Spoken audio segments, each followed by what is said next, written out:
Dulu masa saya bawa balik dulu, saya ingat 3 tahun lepas, saya terima satu call. Bukan satu pula, banyak juga, banyak kali dia call. Dia call saya. Bila dia call tu, budak-budak cakap. Dan ramai budak-budak ni. Budak-budak umur belasan tahun. Maki hamun saya sambil gelak-gelak. Oi sesat, oi Wahabi, oi bodoh.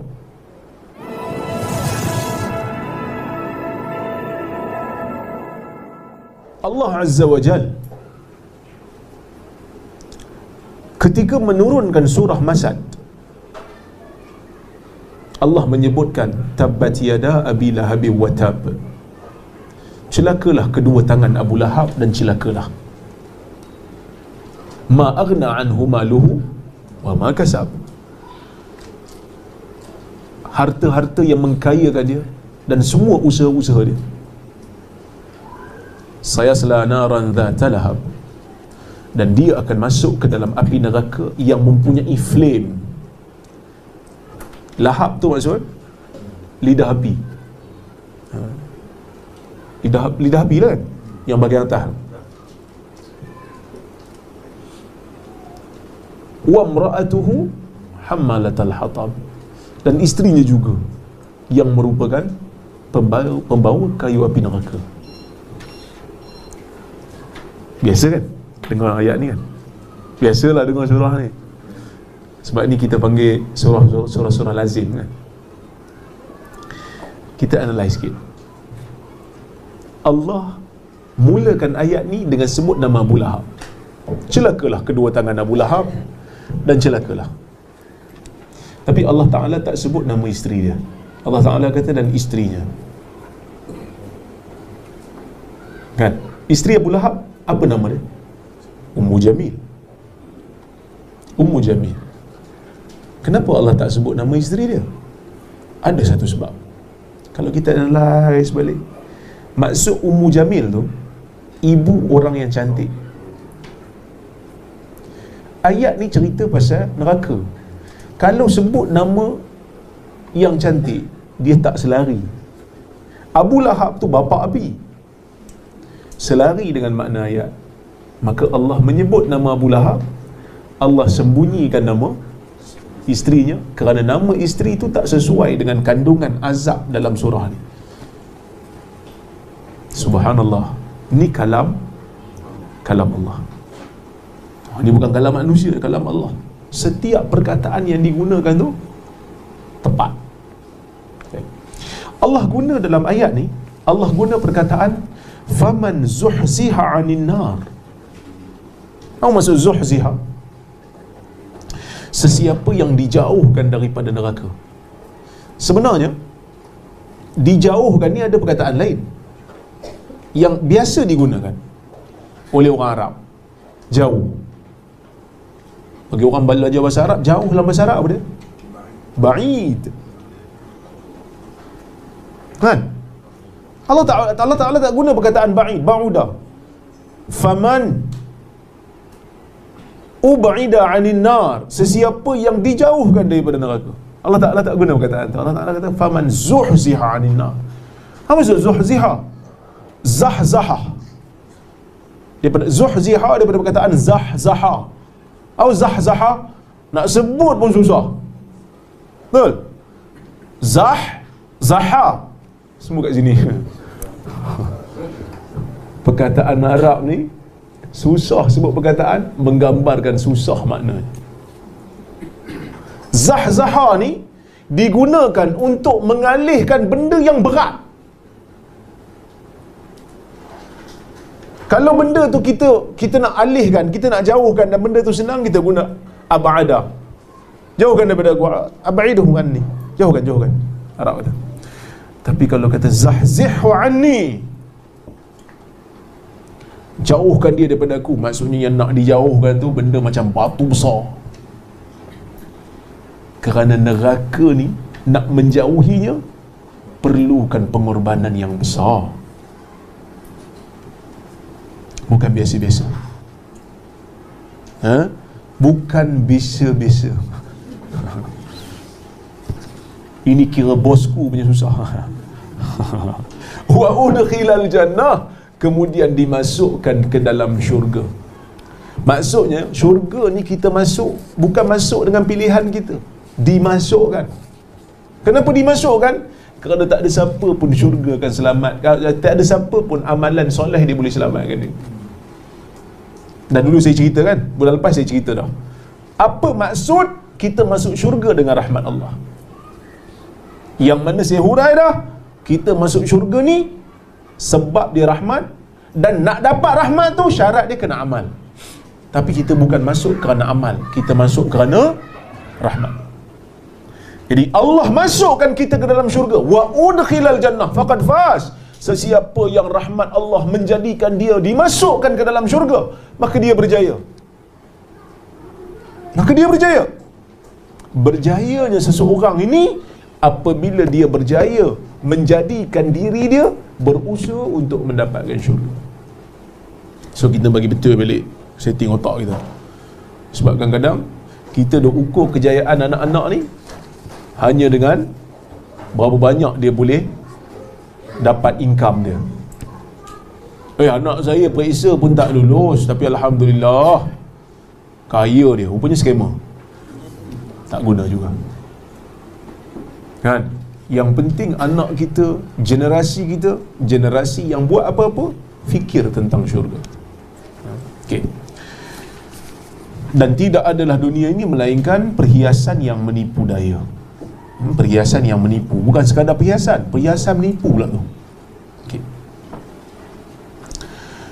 Kemudian Al-Imam Al-Bukhari bawa satu perkataan Ali bin Abi Talib secara muallaq, tanpa bawa sanad. Wa qala Ali ibnu Abi Talib, berkata Ali bin Abi Talib, dibuang sanad. Kenapa buang sanad? Sanad ni tak cukup syarat Imam Bukhari, tapi sahih, cuma tak capai syarat. Imam Bukhari ni dia masa tulis Sahih Bukhari, dia bukan pilih hadis sahih biasa, sahih tahap tinggi. So tak capai syarat ni, dibuang, dipotong. Tapi sahih. Memang ini perkataan Ali bin Abi Talib. Ali bin Abi Talib kata, irtahalatid dunya mudbirah. Dunia ni berjalan.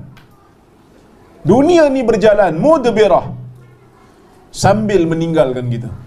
So macam kita jalan, destinasi asal kita makin lama makin tinggalkan kita. Wartahalatil akhirah muqbilah, dan akhirat makin hampir kepada kita, mendepani kita, makin hampir. Walikulli wahidin minhuma banun, dan bagi setiap dunia dan akhirat ini ada anak-anak masing-masing. Fakunu min abna'il akhirah, jadikanlah diri kamu ni anak-anak akhirat. Wala takunu min abna'id dunya, jangan kamu jadikan diri kamu ni daripada anak-anak dunia. Fa innal yawma amal wala hisab, kerana pada hari ni hari dunia, amal wala hisab, hari ni hari beramal, tidak ada perhitungan. Kalau dengar yang ni macam okey lah kan. Kalau dengar setakat ni je tak apalah. Dalam dunia ni kita buat lah apa saja pun, kutuk orang ke, tipu orang ke, makan kata orang secara zalim ke, salah guna kuasa ke, rasuah ke, siapa nak ambil? Sebab tak ada hisap di sini, tak ada orang tahu. Dulu masa saya bawa balik dulu, saya ingat 3 tahun lepas, saya terima satu call. Bukan satu lah, banyak juga, banyak kali dia call. Dia call saya. Bila dia call tu, budak-budak cakap, dan ramai budak-budak ni, budak-budak umur belasan tahun, maki hamun saya sambil gelak-gelak. Oi sesat, oi Wahabi, oi bodoh. Saya kata siapa ni? Saya dengar je kan. Apa lagi dia nak cakap? Lepas tu dia tak ada apa nak cakap, dia letak. Lepas tu saya call lagi. Lepas tu dia call lagi. Saya angkat lagi, saya nak dengar apa dia nak cakap. Dia maki saya lagi. Lepas tu gelak-gelak kan, sambil berebut-rebut telefon nak cakap, masing-masing nak kutuk saya. Saya tak tahu dia siapa tapi pastinya ada orang tua yang ajar. Kononnya nak bagi saya tekanan lah. Tapi saya syok juga, lama dah tak telefon kan. Seronok tengok gelagat. Kita ajar budak-budak maki orang, kita ajar budak-budak kutuk orang kan. Jadi saya rasa macam Tak apalah, hari ni kau boleh menyorok di belakang telefon, tak ada siapa tahu kan. Kadang-kadang dekat Facebook tu, siapa yang jadi admin Facebook saya, dia tahulah. Tiba-tiba je, hai lembu, ada yang kutuk, kau ni lagi jahat pada iblis. Sebab apa? Bila saya kritik pimpinan politik pujaan dia kan, bila kita tengok balik fake account, tak tahu siapa, kita rasa mungkin kita boleh menyorok. Ali kata, hari ni hari amal, tak ada perhitungan, kita boleh menyorok. Betul? Kita boleh menyorok, kita boleh selindung di sebalik kuasa yang kita ada kan. Mungkin kita ada media yang kuat, kita boleh kata orang, fa inna ghadan wa ghadan hisabun wala amal. Di sana nanti, esok hari, maksudnya akhirat, hisab wala amal, perhitungan dan tidak ada lagi amalan. Dan kita akan bayar semua yang kita kata ke orang secara zalim, yang kita buat ke orang secara zalim, kita akan bayar dengan pahala kita. Mungkin ada yang dengar, oh tak apalah ustaz, kalau setakat bayar dengan pahala, saya tak heran, sebab pahala saya pun tak banyak. Jadi tak payahlah bayar. No, bila kita boleh bayar dengan pahala, kena bayar dengan pahala. Kalau tak ada pahala, kita ambil dosa dia, letak atas kita. Ini hadis riwayat Muslim.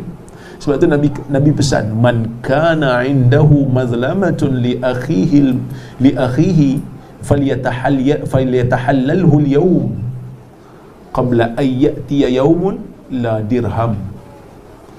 Atau kama qala, Nabi kata, siapa yang dia ada buat zalim dengan saudaranya, pernah buat zalim dengan saudaranya, maka minta halal lah hari ni, iaitu hari dunia ni, sebelum datangnya satu hari di mana tidak ada duit yang boleh menggantikan ganti rugi ataupun kezaliman yang kita buat pada saudara kita ataupun pada orang lain. Bahaya. Jangan buat zalim kat orang. Zalim kat orang ni bahaya. Buat dosa dengan Allah Azza wa Jal walaupun bahaya, tapi senang nak taubat. Buat dosa dengan manusia kecil macam mana pun, selagi dia tak maafkan, selagi tu tak lepas. Ada juga yang kata, saya dah minta maaf dekat dia ustaz, dia tak maafkan, dia lah berdosa, saya lepas. Sedap je kau. Kau buat dosa, orang tak maafkan, lepas tu kau kata dia yang berdosa pula. Memang ada hadis Ibnu Majah yang mana Nabi SAW pernah bersabda, dalam riwayat tu dia kata Nabi bersabda, siapa minta maaf kat saudara Muslim dia atas satu kesalahan, kawan dia tu tak maafkan, dia berdosa. Tapi hadis tu dhaif, kerana hadis yang sahih menunjukkan mana-mana kesalahan yang kita buat pada insan, hak dia lah untuk maaf ataupun tidak. Tapi Islam menggalakkan maaf. Islam menggalakkan maaf, kerana kalau maaf tu dapat pahala juga. Itu pahala sedekah lah. Kenapa pahala sedekah? Sebab kita menghalalkan benda tak baik orang pada kita. Kita boleh tuntut bela, tapi kita maafkan. Maafkan ni bagus lah. Sebab itu Nabi maafkan sahabat-sahabat yang asalnya memusuhi Nabi maafkan. Okay, kalau boleh maafkan lah. Kalau tak boleh maaf, dia kata tak boleh ustaz, terbuku ustaz, terbuku. Saya betul-betul, saya memang betul-betul nak jumpa dia kat akhirat nanti. Itu hak dia.